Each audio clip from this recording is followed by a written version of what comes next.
In this episode of Ideas, I talk with David Burkus about his books, The Myths of Creativity, Under New Management, and Friend of a Friend. We also talk about his TED Talk with over 1.8 million views, why you should know how much your coworkers get paid. I think you'll enjoy this conversation. I sure did. Here we go.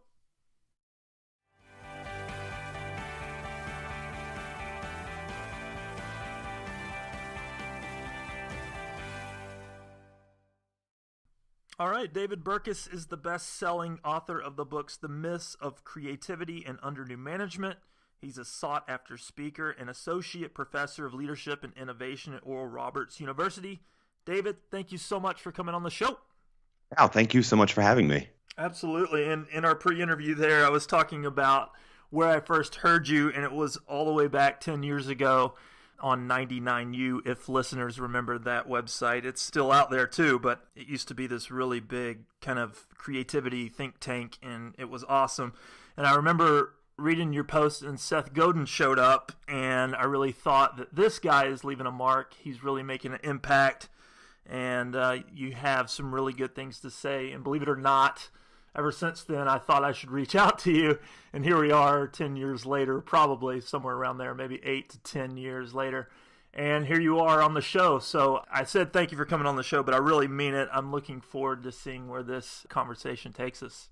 Yeah, no, thank you for having me. You should have reached out, far sooner. I certainly reached out to Seth as soon as that happened, and though we haven't had very in-depth interactions, I did learn about his wife's gluten-free vegan bakery that is phenomenal. So yeah, that was a side of Seth I didn't know about. I only learned through reaching out. So yeah, I'm glad. You had said before we were recording that it was this podcast that led you to sort of, now I've got this thing to reach out for, which is still an amazing thing I found, because that's basically how I started down this whole road, was starting a podcast.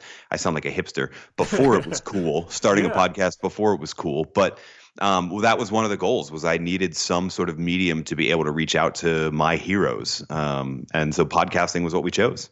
It's a really cool tool. And, speaking about that, all these people, including yourself, including Seth, people like Seth, they're busy. They receive hundreds of emails a day. And I hate to say, if there's not a point to it, I hate to reach out to it. That's probably something I need to get over.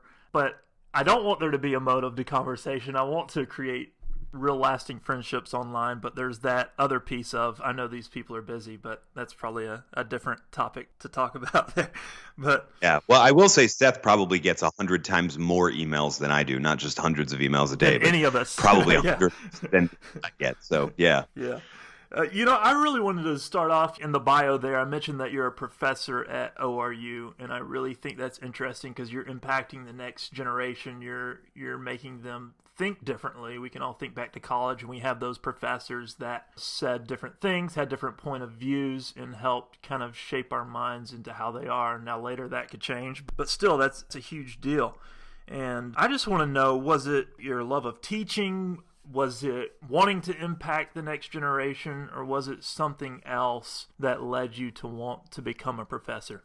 Yeah, so you make it sound much more deliberate than it really was. This, I won't say it's a little known fact, but it's one I don't talk about that often, is I'm kind of an accidental professor. So, my story is I went to ORU as an undergrad. It's where I met my wife, where I went as a writing major, convinced I was going to write books.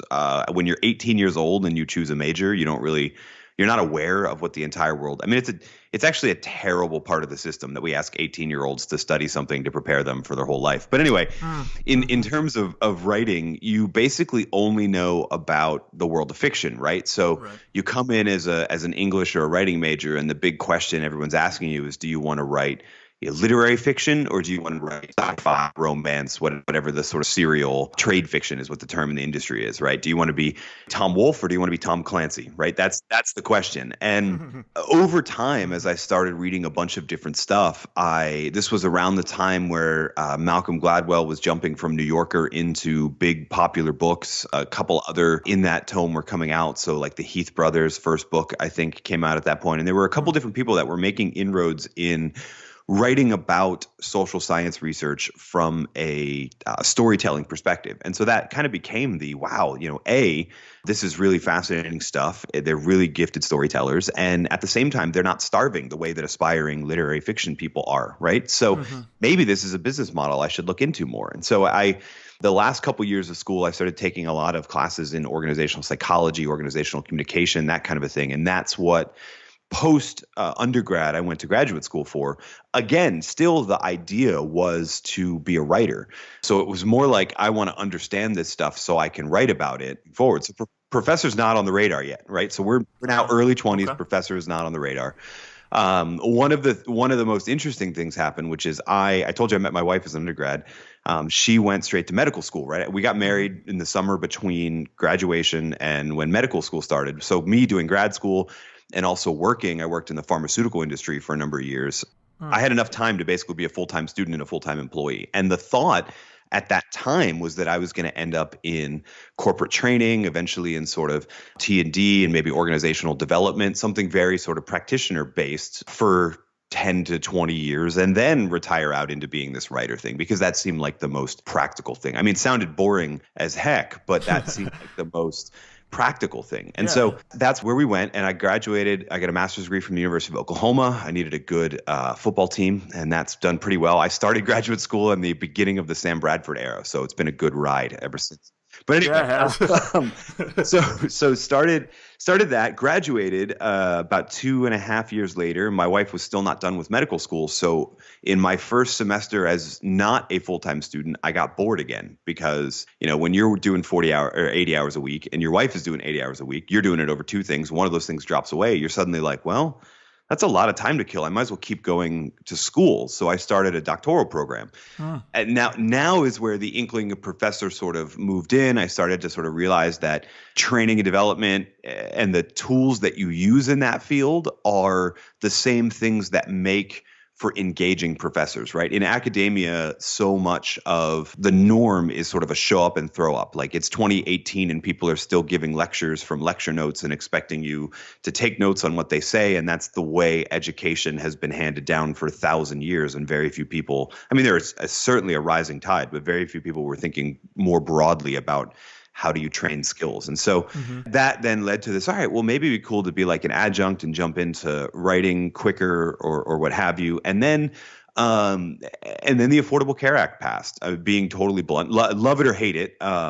When it passed, I realized that there were a lot of people who were going to get axed from the pharmaceutical, medical device industry. That whole sort of for-profit side of healthcare in the United States was going to change drastically. And I thought I should probably look for a way out. And so I started kind of keeping my ear to the ground on what popped up. And lo and behold, because we're still in and around the community of my alma mater, a position opened up to be an adjunct there. I went there for 2 semesters and taught a couple different classes. And then one of the management professors surprised them with a retirement. And so caught sort of with like, oh, well, we only have 4 months to find someone and it normally takes a year. They started talking to me, and then I was full time. And I mean, it turned out to be the lifeboat that I needed. It turned out to be an awesome thing to keep writing. But yeah, so at a certain point you get to it, that influencing the next generation and all of that sort of thing. But what I think is the real sort of lesson that I extract from that is that when we're looking for what we want to do with our life, we tend to focus too much on what is the dream job or what is the dream company.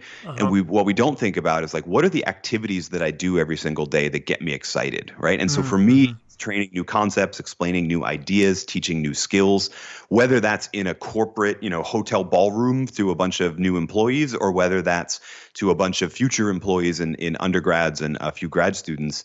It's sort of the same activity, right? I really enjoy, I call it a lot of times facilitating the transfer of good ideas. I really enjoy being able to explain and train people on good ideas for how to move forward in their life, career, work, etc. And there's a couple different places that you can do that. So one was that field. Another is inside the classroom in a university setting. But that's when I travel around and speak. And when I write books, I'm trying to do the same thing. I'm trying to break down well-researched social science concepts into something that's practically applicable. And so I think the question that people don't ask themselves often enough is, what's the activities that you like to do? Because there's several different careers and job titles and organizations and sectors where you can do that same activity. But I think the activity comes first, where you do it comes second. I think that's really great. And that also, Malcolm Gladwell influenced you to start writing, and that was kind of the gateway there. We'll definitely get to your writing, but something you said there I want to ask you about, because it's important, is that do you see education changing? So this is a super long rant to get into, and I have two opinions, and I hold them in my head simultaneously.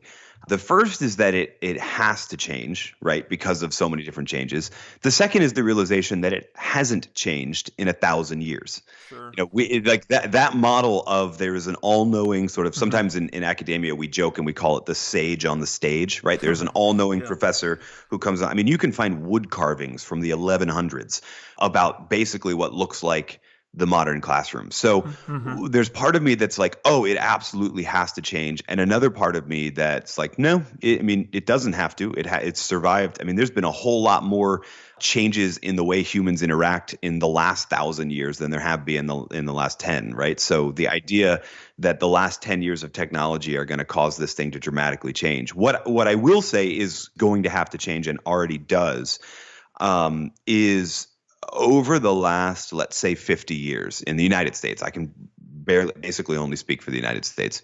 But over the last 50 years or so, maybe a little longer, essentially once the GI Bill meant that there was a whole new generation of people coming to schools, and a lot of schools were founded in that era to provide those services, the role of an undergraduate degree, a bachelor's degree, changed from one of this is sort of the gateway into higher learning to one as this is the credential that you need for vocational skills. Like it used to be post high school until 50 years ago, post high school, the question wasn't what college do I go to? The question was, what do I want to do with my life? Do I need to go to college to do that or not? Or do I need to go to an apprenticeship program, a vocational tech program, et cetera?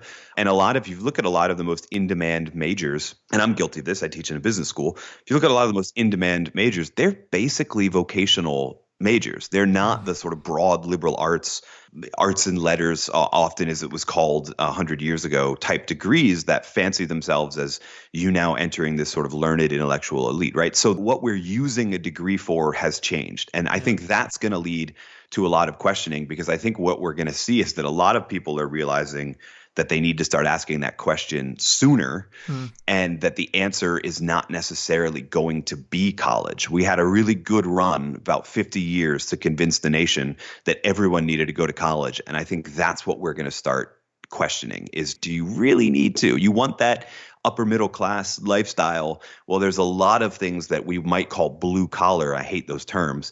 But there's a lot of things that don't require a college degree that can get you there. And again, if we go back to the activities that you enjoy doing, you might actually be better off. So I think that's the bigger shift. I mean, we can talk about how technology is going to flip the classroom and all of that sort of stuff. But the truth is, in 1,000 years, that hasn't happened yet.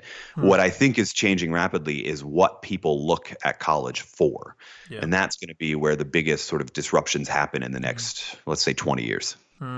Wow. Yeah, and that's all important. And like you said, that's a very long discussion. We could go down that road, and that would be the entire episode here. But I really want to move on to your writing. But something for listeners to think about, not only for themselves, but for their kids, and the pressure that sometimes parents can put on their kids, or pressure that we put on ourselves to seek approval. All those things wrap up into that conversation as well. But I want to jump into your writing, especially since you said that it influenced you to become a professor. It's had a huge influence on you. You're a great writer. Obviously, you're about to come out with a third book in May. Congrats on that, by the way. Oh, thank you.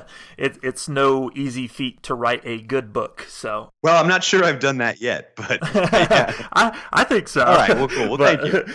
One person. That's funny. Myths of creativity. I'm going to start off by asking you, that was your first book, correct? Yes. Is that correct? Why did you feel the need for that to be your first book? Were you looking around and just seeing that creativity is needed more in the business space? Did you feel that you yourself had been more creative with your work and wanted to offer some findings that you found for your own work to the business space? Where did that longing to write a book? Because again, it's no easy feat. You probably put 2 or 3 years into that, I'm guessing, whatever that time span is. It's a lot of time to put into an idea. What made you start that? So to some extent, it was an entrepreneurial decision, right? I mean, the reality is I published my first book when I was 28. And I had at the time I had a podcast called Leader Lab, later called Radio Free Leader. And I had this realization that no one's going to believe a leadership book from a 28-year-old. Like, unless you won some amazing battle, right? Or you were a Heisman Trophy winning quarterback. Nobody really cares to read a leadership oriented book from that. And the other thing is that there's a big gulf between scholars and practitioners in the leadership space that needs to be crossed and get people talking to each other. But I think that business schools have done a fairly decent job beginning that conversation, where I saw sort of an even, maybe not bigger, but a less addressed gulf was the gulf between scholarly work on creativity and practitioners. And this is what attracted me to 99U at the time, was they had a strong interest in serving practitioners articles that weren't just sort of like productivity hacks, but were deep, well-researched content on you're in your field, here's sort of how to help you. And so I'm in this space and I see this big gulf between the people who are doing it and the people who maybe aren't aware that they're in line with social science research, the social science researchers, and then also the people who would say they're, quote unquote, not creative.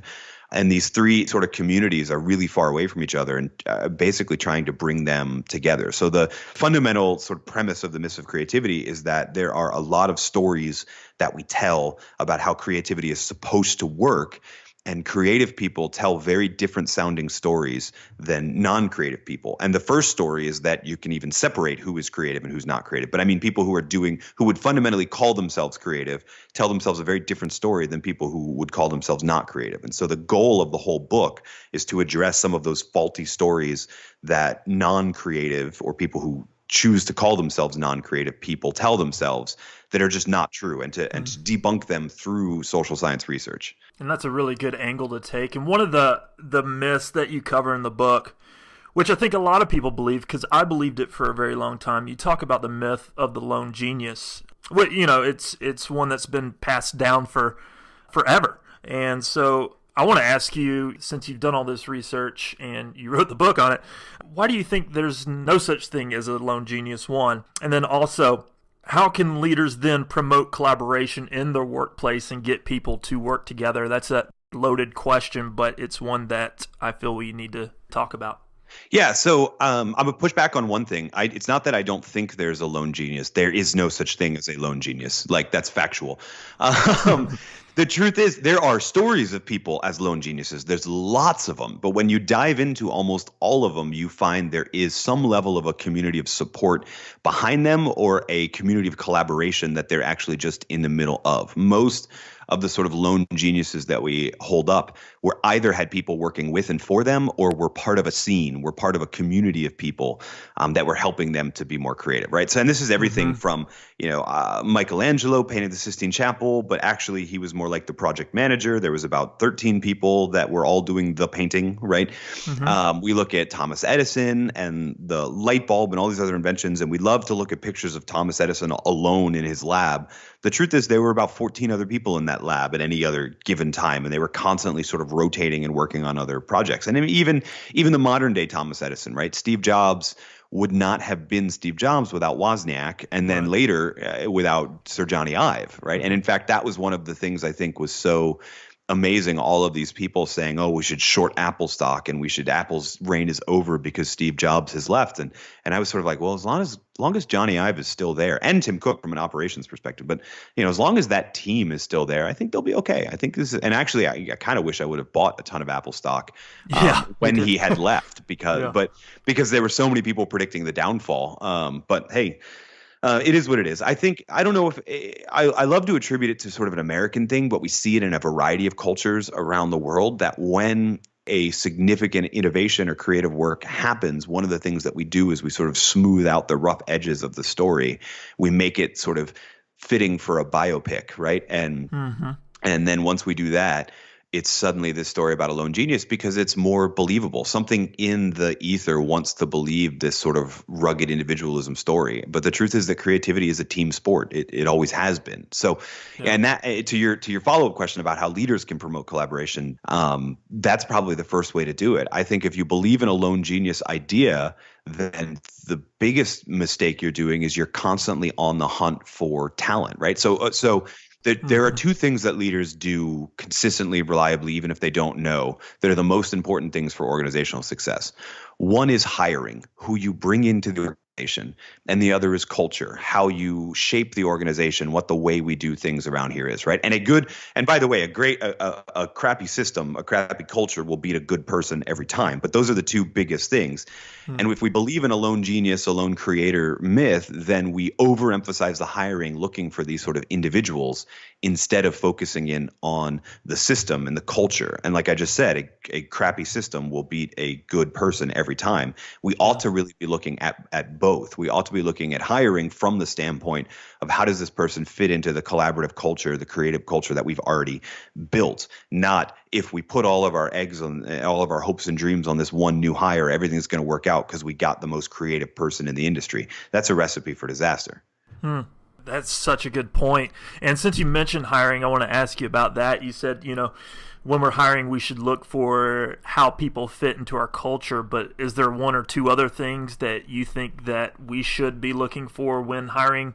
Yeah, so I address this actually a bit. This might be our pivot point. I address this a bit in Under New Management, which is there's a whole chapter profiling companies that have turned the hiring process over to the team. And that's really, I think, the biggest shift that needs to happen to improve hiring is to stop relying on that one manager and maybe her boss to decide who we hire. It really, the team that person is going to be on have the best insight, have the best say, and should have the most say on who they let into the organization. I mean, that can backfire. There's times where managers need to sort of override, like if they don't want that strong candidate because it'll make them look bad. But the truth is that's such a minority of instances. Most of the time, really engaged, motivated, and talented people want to work with other engaged, motivated, and talented people. So bringing them in on the decision is one of the easiest things that you can do to improve your hiring process, while also being one of the biggest benefits or increases in how well your hiring process works.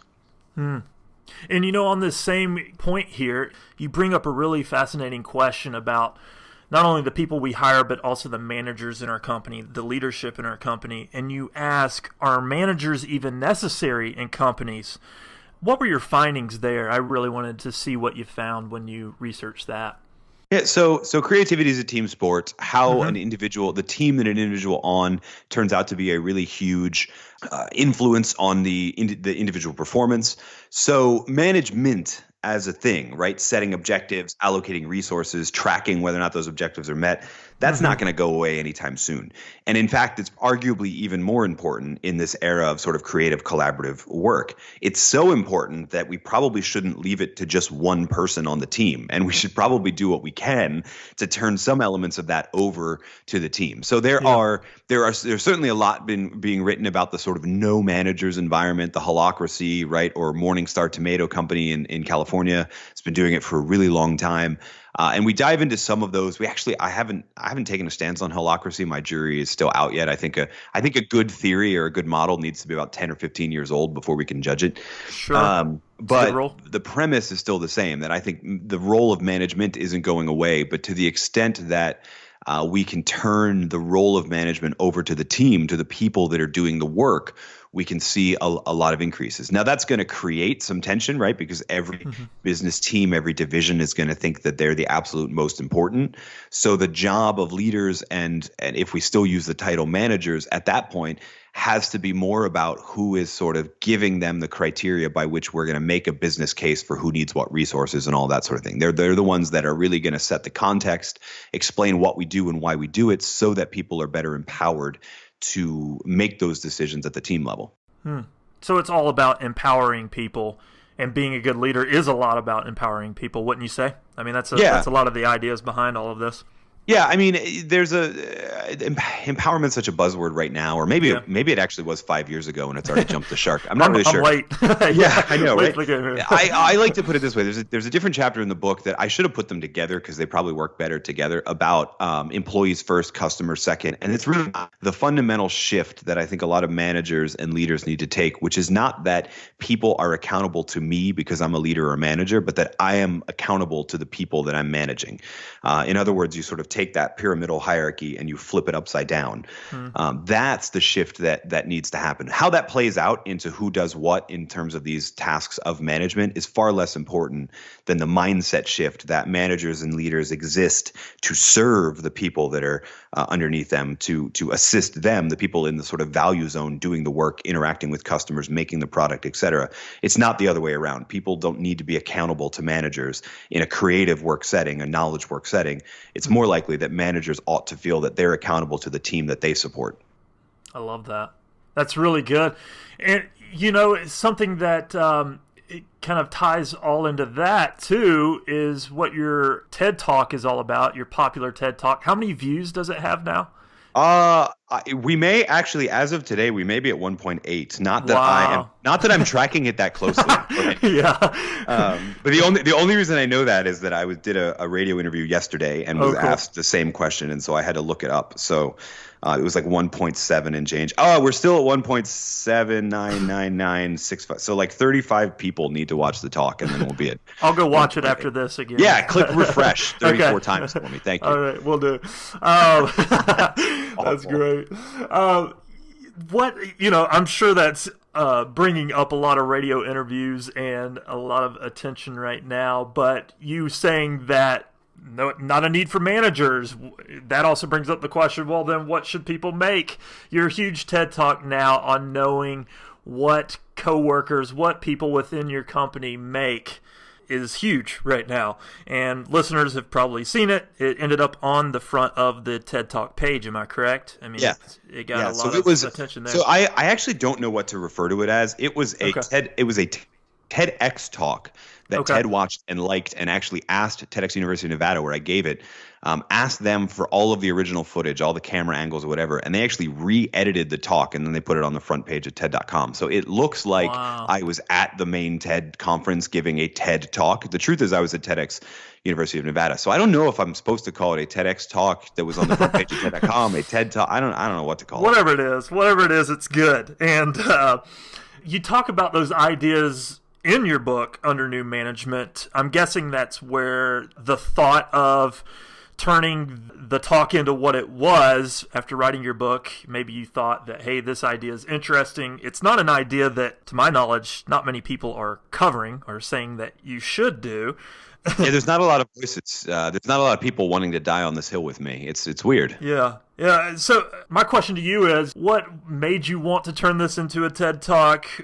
Why was it important to put it out into the world? Was it to get companies to focus on something else more important? Or were you just wanting to put this different idea to help people think differently? What was it? Well, so TED specifically is an organization that is, ideas worth spreading is their big tagline, but they're also about, fundamentally about ideas that'll have a more of a societal or a social impact, right? And so there's a bunch of ideas in under new management, things like firing the managers, unlimited vacation policy, et cetera, et cetera. But the salary transparency piece is really the one that I think would require, or is requiring, depending on if you see the trend line or not, a shift in culture, and will have a lot of different sort of societal benefits, right? So we see things like however you want to calculate, because economists always argue over what the right way to calculate the gender wage gap is. However you want to calculate it, it shrinks when you have a salary transparent industry or a salary transparent company, which is a great thing, right? Yeah. Morale increases. One of the most interesting statistics I found in doing the research for that chapter, which later became the talk, is that, and I owe my friends at PayScale that does a lot of awesome data for this one, but is that having an open and honest conversation about why you make what you make, even if you are paid below market rate, dramatically reduces people's quit. So I think the secrecy thing, a lot of things go haywire because a lot of people start thinking they're underpaid and so makes more and all of this stuff, and people can get sort of dissatisfied. But when you can have that conversation, that's, hey, we're still an early stage company. We still are putting a lot of money back into R&D. There's a huge potential upside in the coming years as you stay with an organization, but that's why we can't pay you what this established market player pays. Just a little conversation like that dramatically reduces people's intention to quit, dramatically increases their morale, how satisfied they are in the company, how they see their peers, a bunch of different stuff. So it seemed like it was the idea that had the biggest societal impact in terms of positives that are felt outside the organization. So that's why we chose it Yeah. for that talk. I mean, again, it was sort of like, it's interesting because now a lot of people feel like that's the pinnacle idea inside of underdo management. I don't know that it is. It's certainly the most controversial idea, and that Yeah. leads to a lot of publicity, but I'm not Right. sure it's the sort of thesis idea of the book. It is one that, I mean, I this is something when I started researching I was almost against. I didn't make a 180-degree turn. I was sort of open to having my mind changed. And my mind was changed dramatically, like a 167-degree turn, let's say, in my own opinion Yeah. on this, and how beneficial I think it is. Well, it's interesting that the video came out at this time because you're absolutely right in the conversation that's going on between the gender gap within, well, Hollywood is making it famous. It's a talk that needs to be heard because when it does become public, you're right, it would become less of a gap between male and female actors at least, and I'm sure that's across the board as well. Yeah, I mean, it's interesting because on every, we have I think the Matt Damon one is the current. No, Mark Wahlberg is the current sort of cut. There's one about every 3 months or so, and people want to talk to all of these contributing factors. And the truth is a lack of transparency when we were starting everything. Like, not all of this was per contracts that everyone agreed to. Mm-hmm. The problem is that people didn't know what other people were agreeing to. Yeah. Right. And would have agreed to what they did agree to if they knew. So it's not that finding out caused everything to go haywire. It's that keeping it from people when we were doing the contract negotiations caused everything to go haywire down the road. And that's perfectly in line with economic principles. There's a principle called information asymmetry that essentially when one party in a negotiation knows more, has more information, et cetera, that party has a better chance of winning the negotiation. Right. Yeah. But they win the negotiation at the expense of allowing the market to function efficiently. And so greater transparency and all of those sort of things will lead to more sort of market efficiency. What we'll see is, I don't really think we're going to see, Hollywood is weird. I can't make any predictions there. In the general sort of labor market, we're not going to see any dramatic shifts in people making more or making less money. What we're going to see is that the bell curve sort of narrows and that everybody gets closer to the median because we're relying less on people's individual negotiation skills at the front end of work and more on what are the objectives, things that we can hang our hat on, like experience, like past history of successes, like, winning current projects and bonuses, those sort of things. And so, it's not, nobody's going to get a giant pay raise. Nobody's going to get a giant pay cut because of this. What we're going to see is everybody's going to be a little bit more closer to the median. And then the reasons for the distribution are going to be far more objective than they are currently, which is hugely subjective. And that would also really change an agent's job. I mean, now they know what other people on the films are making, and they're not having to. Well, they're like, so and so is making that. It changes a lot of things, but absolutely. And I have no problem with quote unquote stars making more than people who are less famous, right? Like, there's a reason The Rock makes millions of dollars to make really terrible movies. It's because The Rock can then get his existing fan base to go see those movies. So I have no problem with that. But once we know that and everybody's aware of that, we can kind of factor that into the equation to a greater level than what we're doing now, which is we're doing it behind closed doors and under the table negotiation, all of this sort of stuff. That's just not good for market efficiency. I haven't seen Jumanji. Have you? I have not seen Jumanji. I was watching a film I was when I went to go see Star Wars, and they ran a trailer for The Rock's next movie, which is called Rampage. Now, I don't know if you know this. I was watching this movie and I keep watching it like 30 seconds in. You're like, this seems really familiar. 45 seconds in, this is really familiar. Okay. Then 60 seconds in, they're smashing up a city as this giant wolf and an alligator. I'm like, this is really, really, it was an Atari game from like the early 90s. Like there's this $1 million film budget to put The Rock in a movie based on an early 90s Atari game. But people will go see it because he builds his sort of his own fan base to such that people will go see it just because he's in it. That's so funny. Maybe they're running out of ideas. No, it's not that they're running out of ideas. We'll talk about this and we'll go back to myths of creativity for a second. It's that no idea is an original idea. All ideas are combinations of pre-existing ideas. It's that they have already done as many combinations as they can. So now they're adding new things to where they're making combinations from. I'm not sure all of them are good things to add into the pot.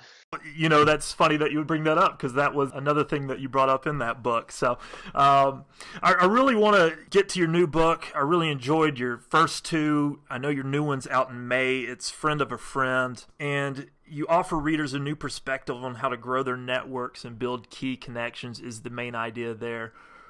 Real quick, if you had 2 or 3 points you wanted to maybe give listeners and let them get an idea of what your new book's going to be out so they can pre-order or order when it comes out, I'd love that. Because from your first two, this third one's going to be a great book. So if you would, share a little bit about that. My wife says it's the best book I've ever written, which is actually fairly depressing if you think about it. It's the only book that she read in its entirety pre-publication. So, I try and get her to sort of read drafts as we do them. Yeah, First, she didn't even look at it until after we published it. Second one, I think when we had Galleys out, she read it. This one she read as like a Word document on her phone because she was just interested. So it was that good. It was that good. She was going to put up with a Word document on the phone. Yeah. Wow. Wow. Okay.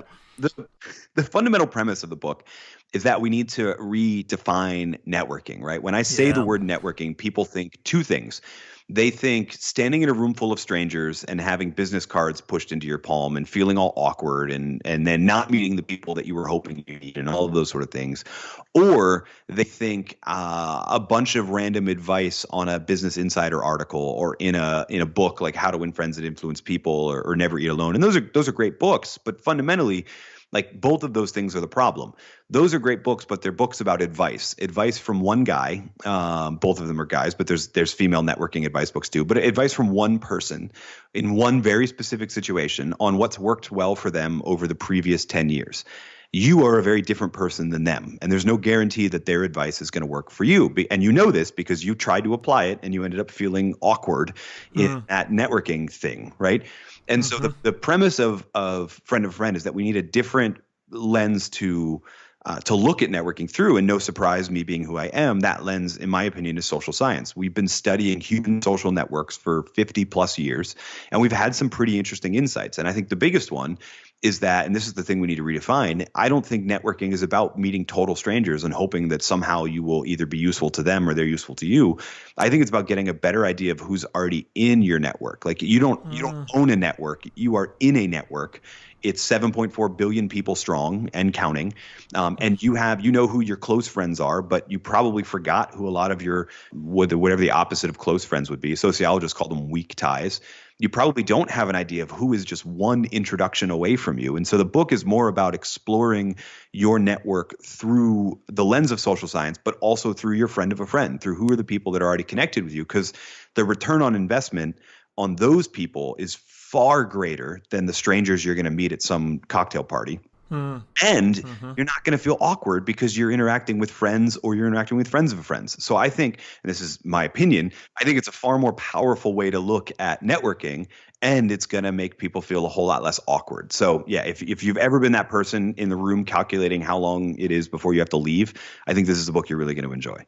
That point you said, when you give advice to someone else, you're not them. That really changes things, like this whole self-help genre. Austin Kleon says it best, and I stole this from him. He says all advice is autobiographical, right? And I've been making this case for a number of years in the realm of leadership, but also in the realm of creativity, et cetera. We love to read the sort of success books, right? I'm a powerful CEO who just retired, and here I got $1 million advance to tell you my story. Yeah. Great. And those are valuable, but they're only really all that valuable when you read like 15 of them and you compare and contrast them and you get sort of a bigger sample size than one person. Well, what do you call looking at a sample size of more than one person and studying the differences between them and how that leads to differences in effect? You call that science. And so naturally, when it comes to networking, maybe the scientific approach, one that looks at the entire network of people and then figures out what are the practical implications for you. Maybe that's the better approach because that's not based on advice. That's based on all of us. So good. Yeah, I'm going to have to pick up a copy for sure. Wow, I really enjoyed our conversation. I'm glad after 10 years I finally reached out to you and you came on the show. So yeah, no, I do.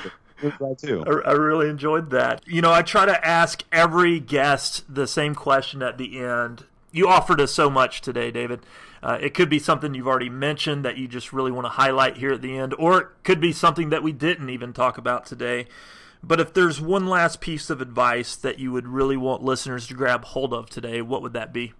Oh, wow, it's a big question. So I think probably the biggest piece of advice, the through line through a lot of what I've done, is that all three books now are about finding places where people are usually receiving a lot of advice, but just generally where people are looking at things through a model that is no longer useful.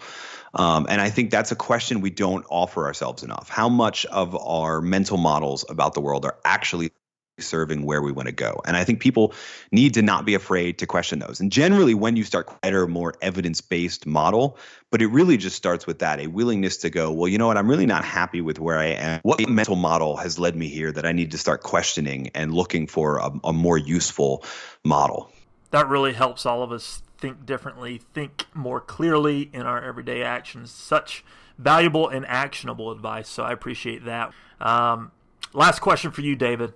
Where would you like to send people to find out more about you and your work? Yeah, so I mean, I have a really easy name, David Burkus, Burkus. If you Google me, that's going to be the thing that pops up. But I'll tell you what I think your listeners would really enjoy if you're a fan of podcasting. So one of the things that I did pre-launch A Friend of a Friend is I put together like an audio course. It's basically a podcast series of a couple insights from the book, more importantly, the applications of them. I call it How to Connect. And I think you can download, anybody can download it. If you run to davidburkus.com/connect, that'll take you over to where you can download that course and kind of get a preview of the things that we were talking about and find out more information about the Friend of a Friend book, all of that. So davidburkus.com/connect is probably the best place to go. Thank you for tuning in. I hope you got something out of these ideas.